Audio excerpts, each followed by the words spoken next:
what we're going to do is talk one-on-one teaching.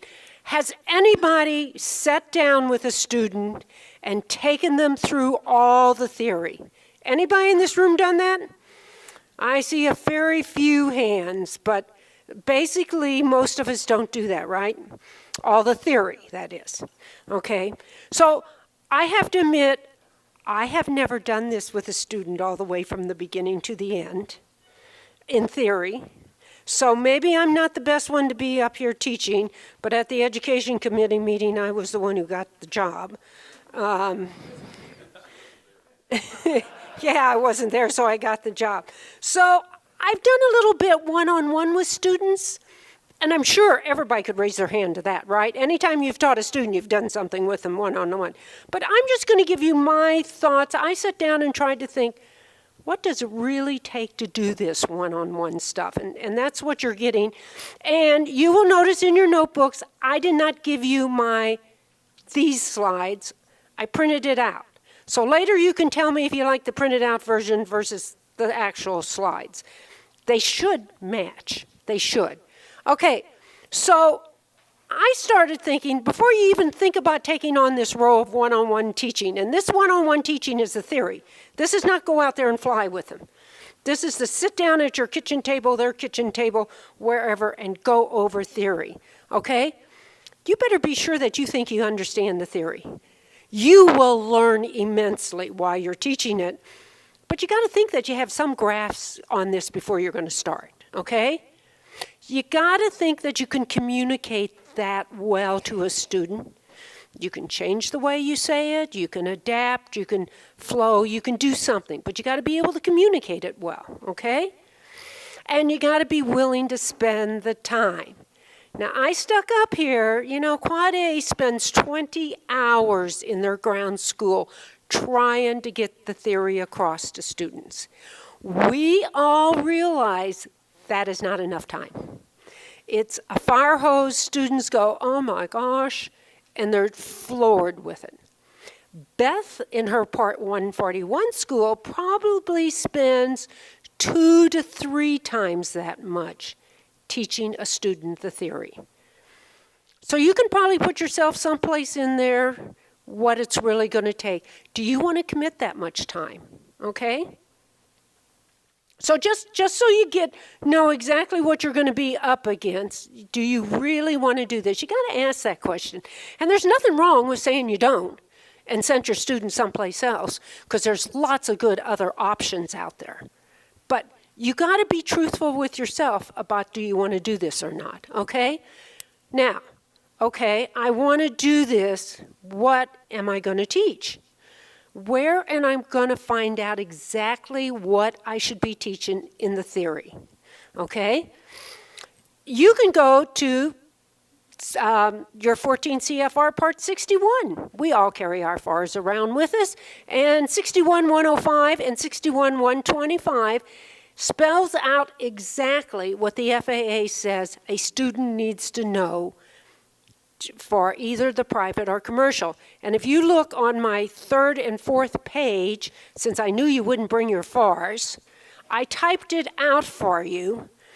And it's an interesting list to read, the difference between private and commercial. And if you look at it, the very last line of commercial is the only line that talks about teaching, okay? And my favorite subject in teaching is weather services. And it's amazing to me how they just throw in weather services with something else. It doesn't get any kind of heading. It's just, oh, and you should know about weather services. You should do pre-flight briefing and know weather services. You know, it's amazing. But if you look at those two lists, that is officially what FAA says a student should know. Now, would I rely on that? No. I would get the PTS. Get the practical test standards and look at that as well, because that might give you a little more insights to be sure your student knows some theory before they go for that oral. The other thing you can do is you could get the actual test question book that ASA puts out. That's kind of an example of the written test questions that a student's going to take to pass that FAA written. That book can be bought I put up a reference here available online at www.mypilotschool.r. And the other stuff here can be, you can get all of this off the web, okay? The other place you can get all of this stuff, okay, why isn't it doing it? Quad A Education sells all these books, so you can get them from them as well. Okay, excuse me, I got computer problems. I got screens that popped up that won't let me do anything again.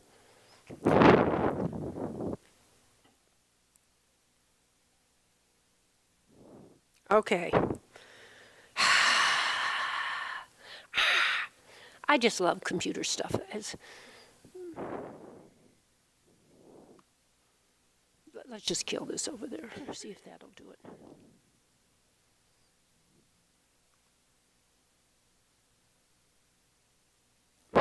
Oh, we lost it all. Oh, good. It's all gone. Run, run, run. That's okay. There it goes. Another option I had was you could go to Quad A's ground school notebook if you can get your hands on one of these. We have all of that in there that Quad A uses, and we'd love to say it's all copyrighted, and we kind of would hope that you won't reproduce it and give it out to everybody in the world, but because we've worked very hard to produce all that stuff. And then there's always the Quad A or the FAA Balloon Flying Handbook. If you haven't bought one of these, the FAA highly referred to this in the report of that Texas accident. Anytime they wanted to make an issue about ballooning, it seemed to me they went to this book and referred to what's in this book. So they're looking at this book as a pretty serious thing. Okay. All right, so now you know what to cover, right? I kind of grouped these topics in a way that I thought would be good. And when I start teaching, it depends on where your student's at. But if I was to teach somebody one-on-one and they don't know ballooning, I got to get them introduced to ballooning first. Rarely, I think, will you have someone come to you and say, I want to learn ballooning and I don't know anything. Although I've had one person do that in the last 2 years. Came for one session, although I wasn't going to take them on as a full-time student, and I think they dropped it after that. I must have turned them off. That wasn't very good, but have to ask Beth, because they were going to go to Beth, but Beth couldn't get them in right away and see what happened. So I just threw up kind of a little list. I made it 2 pages, and I put the fundamentals of instructions on the second page in case you were a balloonist or you were going to be teaching a commercial person.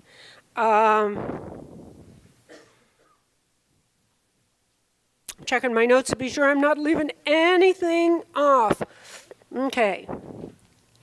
So, let's say you've decided to do this, you know what you're going to cover, so now you're going to sit down and you're going to meet with your student, okay? Meet with your student and sit down. You know, you're going to meet with them to set a schedule. How often are we going to meet to teach? Weekly?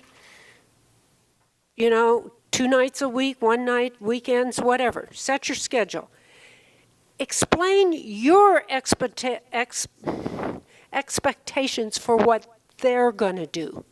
I mean, just don't, you know, tell them that you expect them to go do some stuff on their own, read, work on their own, and do things. Figure out the books that they should buy. You know, figure out what you think they need to have in their library as you're teaching them to get them to where they should be a student. I mean, it shouldn't be just all, here you can borrow my books and go look at this and study this. You would hope that they would be starting to take ownership of what they're going to want to know. And you want to talk cost. Are you going to charge them? Are you not going to charge them? What is it you want to do? I mean, maybe you haven't, some people have figured out if somebody just needs like an hour or 2 refresher or something, they can send them to me and I charge a bottle of Imperial Curve champagne. It's been my standard rate for a while. But not that we drink it then, we just drink it late. I get it later, but that's my pay.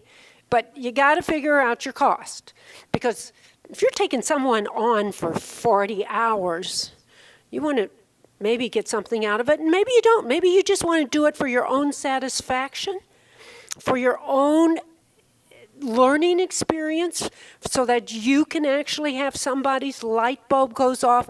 And there is no better experience in the world than trying to sit with one-on-one, trying to explain something to them, and all of a sudden they just grab it, they get it, and the light bulb goes off, and it is the most satisfying experience you'll ever have. So it can be fun, okay? Another thing in this first meeting is you really want to get the student's background. You want to know if they're new to ballooning. Going to have to spend a little more time and take a little bit, probably explain things in a little different way.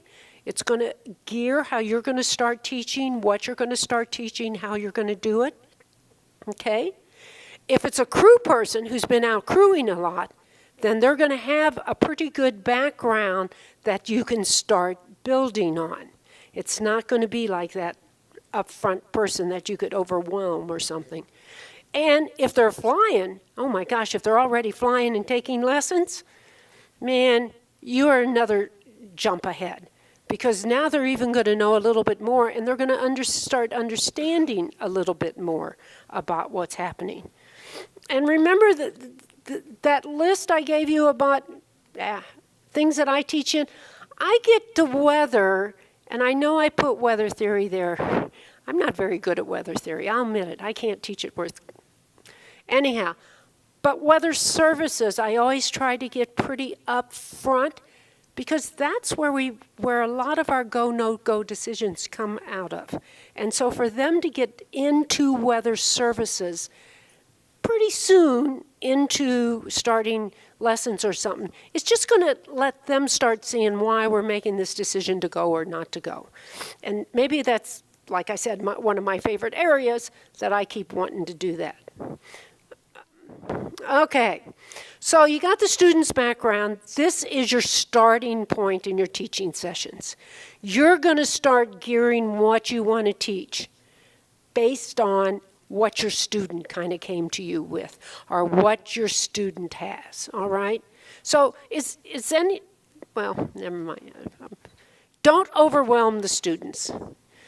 Don't give them too much detail that they can't quite handle yet, that they don't have the basis on. You know, learning is usually building blocks, and we build on some knowledge and we keep going.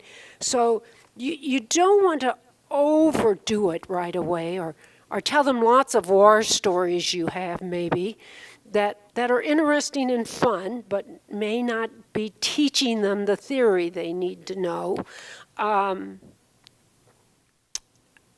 I'm pretty German, so I'm kind of stick to the books. If I'm there to teach, I'm going to teach. Yeah, Peter's shaking his head. I'm there for the job. I'm going to do the job, and I'm not going to diddle-dally and get off the topic and go off to other things. I'm there for a purpose, and I'm going to stick with it. But still, I don't want to overwhelm. You want to give your students positive feedback as you're going along. You want them to get some kind of input as to what they're doing.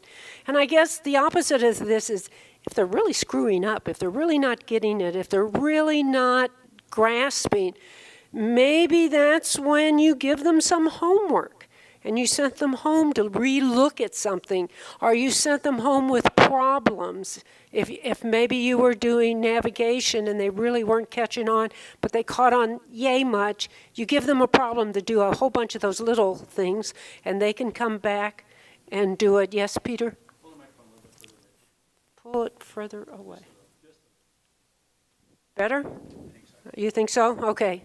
Okay, so you might want to assign them some homework and just be sure that they're going to do something. Use your computers, use your cell phones, look up things jointly. Help your students find these things. Just don't give them websites and send them out, because, you know, we love to give websites out, but sometimes the website comes up and it's like, well, now what do I do? What do I push now to get to what I'm supposed to get to? Sometimes you just have to almost lead them through that the first time so that they're certain what to go do. So use those computers. Don't create stress. I mean, guys, we're supposed to be having fun. This is extracurricular. This is not our livelihood, unless you're Beth Wright Smith. This isn't your livelihood to probably teach this. You're not doing this as your total income. So we don't have to make stress for our students or ourselves. I mean, if you're getting too stressed out from doing it, then maybe it's time to back off and think about sending your students someplace else. And when you're in a session, quit whenever you think you or the student has had it. And they're up to here, the water's gotten up to here and they're starting to sink. Or you're sinking because all of a sudden you're tired of trying to think of 4 other ways to explain something because they're not quite catching on. You know, maybe it's time to quit that topic or quit that day and come back at another time. I mean, the one thing I do want to say, we should be having fun at this. This is all something we love. It's our hobbies. It's our fun thing. We're not wanting to turn people off to it, but we know as a new student coming in, they got to get through this theory somehow to get through an FAA exam. So, but have some fun with it. And you will be surprised when you teach a subject how much you learned the subject, okay? And until you teach it, you think you got a great handle on it, but once you got to start explaining it to someone else, man, your own light bulb is going to go off, and you are really going to learn what it is. Let me just throw in there, repeat things. It never hurts to repeat. Repetition is the mother of learning. Ask questions, quiz your students as you go along to be sure they're catching on. And do build on this prior knowledge so you keep the sessions going. Now, as an instructor, okay, you do have some responsibilities, guys. You need to be professional, or as professional as you can be. That includes being adaptive to the students' needs and being able to deal with them. Be ready for a teaching session.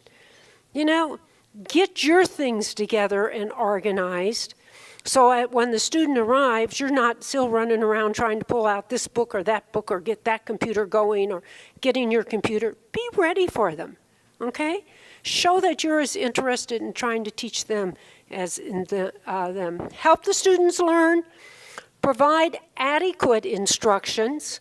So you want to be sure you're going to cover everything and cover it completely enough. And demand adequate performance out of your students. And lastly, get help.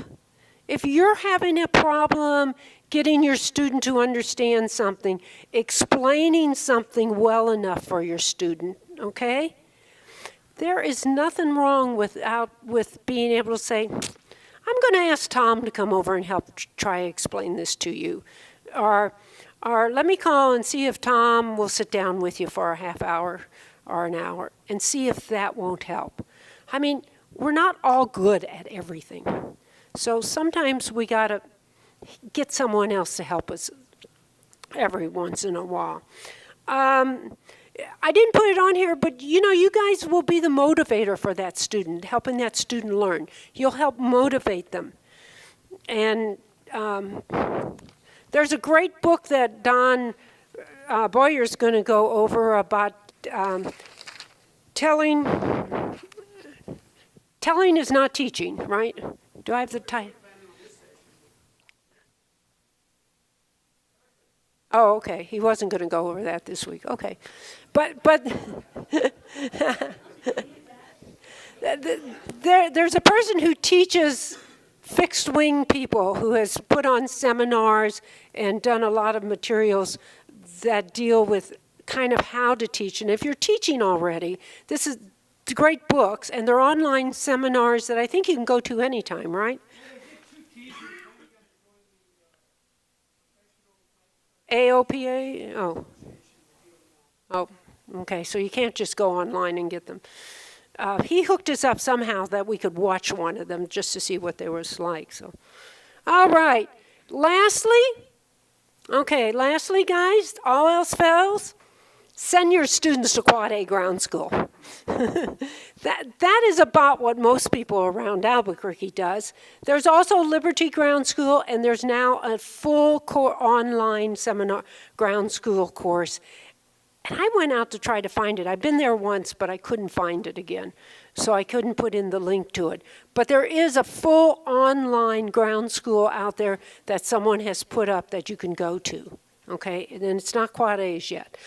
More so than anything, I think the one-on-one teaching you're probably going to be doing is supplementing what your students got in another ground school or what your students have learned. And don't think that you're going to get away from doing this. If you're teaching them flying and you're going to be signing them off for that check ride, you got to be sure that they still know all of that theory for that check ride. So you're probably going to be spending some one-on-one time. You know, it may be sitting on a tailgate after flying some days, and it may be sitting down around a table. But you're probably going to go over things. And the biggest problem areas that I think typically occurs is airspace, navigation, sectional charts. They're things we're not used to looking at. The students have problems grasping them unless they're a real I love map person. They're probably going to have problems with that. Pull it further out. Okay, but then we'll pick it up? Okay. Got to keep it up by the nose. Okay. I just listed a few areas that you might find that your students are going to have problems with. They could have other problems, but these are some areas, I guess, that I have dealt with more so with my students than anything else. And the last thing I stuck on here is how to do the sign-offs for if your students are going to go take the FAA written exam. And this is what the computer testing places are right now accepting. And if you need to find a computer testing place for your student, if you go to FAA.gov and go to Airman Certification, I think, work your way through a whole bunch of screens about testing, you can finally get to what they call commercial testing centers. They list them for every state, and you can scroll down and get the state for where your student wants to take their exam. And you can find them. And then the student calls the centers and sets up their own time to go take this written test. And they're all computerized regardless of where they go to. They have to show up with their sign-off. And these sign-offs, I put in here something about being valid until. You don't have to put that in. If you're going to give them a sign-off that's going to be good from here to infinity, that's your choice. We at Quad A typically give sign-offs that are good for 60 days, and we cut it off after that, thinking that students aren't going to remember that much after 60 days or they're not that motivated, and then they got to go get another sign-off. So, and there's nothing wrong with limiting it, and there's nothing wrong, I guess, without limiting it. If you made it indefinitely and the student waited forever to take it, good luck to them passing the test. And if they do, more power to them. Okay. I thought I had a slide that said questions.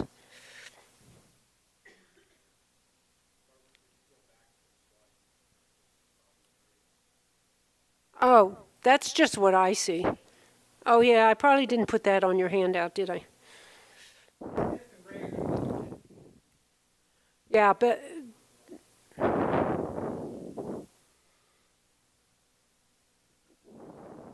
they could be others. I mean, most people catch on to those regulations and those rules. But, you know, people are scared to do things like talk to ATC. Those guys are as human as we are. You know? Huh? Especially here. And if you listen to the transcripts from this week from the pilots of Southwest talking to them, It was just normal conversation, wasn't it? All right, Fred. Yep, we didn't put that in the first slide, did we? We left that out, and there we go. We get caught with it. Anything else? Good luck if you take it on. If you take it on and do it, you can come give this in 4 years when we do this again.